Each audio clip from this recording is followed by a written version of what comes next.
Wednesday morning, 9:30 a.m. The Providence Municipal Court was unusually crowded. Among those waiting were two groups sitting on opposite sides, members of a wealthy church congregation dressed in black suits and humble immigrant families holding on to hope. That morning, Judge Frank Caprio was about to face one of the most controversial and emotional cases of his career. A priest stood accused, not of greed or theft, but of compassion.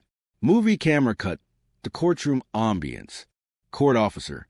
Case number 45982. St. Mary's Church versus Father Gabriel Martinez. Charge of breach of trust. The doors opened. A man in his 50s with tired eyes but a peaceful face walked in carrying nothing but a worn Bible. He wasn't wearing his traditional priest robes, only a simple shirt, pants, and a small white collar. The crowd fell silent. Narrator. Father Gabriel was accused of misusing $75,000 of church funds, money meant for repairs and maintenance. Instead, he had used it to pay for legal aid for undocumented immigrant families fighting deportation. Movie camera close-up on the church council's lawyer reading the charges. Richard Donnelly, angrily. Your Honor, this money was for our church's roof and heating system, not for people who broke the law. Father Gabriel acted alone, without approval. This is a betrayal of our church's trust. Narrator. Half the room nodded in agreement. The other half, the immigrant families, sat trembling in silence, their children clutching rosaries and small hands of hope. When the judge turned to Father Gabriel, the priest simply said, Father Gabriel, softly, I did not use a single dollar for myself. Every cent went to save families in danger, families who had nowhere else to go. Movie camera music builds emotionally. Cut to flashback of a crying woman at the church door. Father Gabriel, voiceover. One night, Maria Hernandez came to our church. Her husband, a U.S. Marine, had died in Afghanistan. She was about to be deported with her 3 children. I begged the church council to help her, but they refused. So I prayed, and I read Matthew 25, verse 35. For I was a stranger, and you invited me in. That was my answer. Narrator. In total, Father Gabriel helped 15 families, paying lawyers, rent, and food. He showed Judge Caprio every receipt, every cent accounted for. But to the church council, the issue wasn't money. It was authority. Movie camera pans to a woman standing up from a back row. Susan Miller. Your Honor, I've been a church member for 30 years. Yes, our roof leaks. But what's more important, bricks and mortar or human lives? Narrator. Susan revealed she and 150 other members supported Father Gabriel's actions.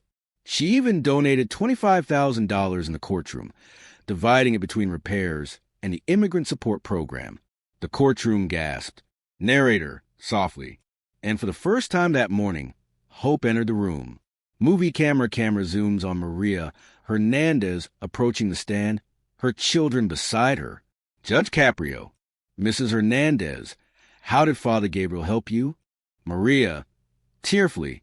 When my husband died in Afghanistan, I lost everything. Father Gabriel gave us food, shelter, and a lawyer. Because of him, I now work at a hospital, and my children are in school. Her son, Carlos Jr., stepped forward wearing his father's military beret. He saluted the judge. Carlos Jr., my father died for this country. Father Gabriel showed us what America really means. The courtroom was silent. Even those who had come to accuse the priest were in tears. Movie camera dramatic pause. Judge Caprio rises from his seat.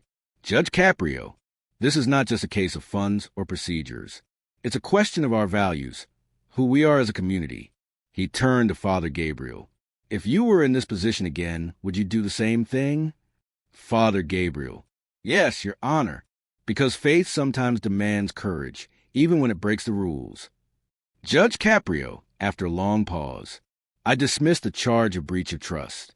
Father Gabriel will reimburse part of the funds, and the church will establish a new program, a fund for emergencies. Sometimes mercy must overcome bureaucracy. Applause erupted.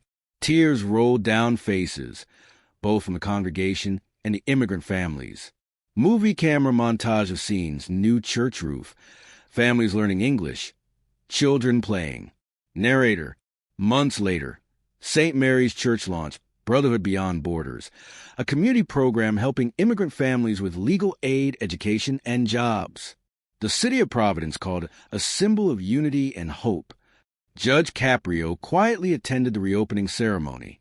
When little Carlos saw him, he whispered, "One day, I want to be a judge like you." Judge Caprio smiled and said, "Then promise me one thing. Always choose justice with a heart."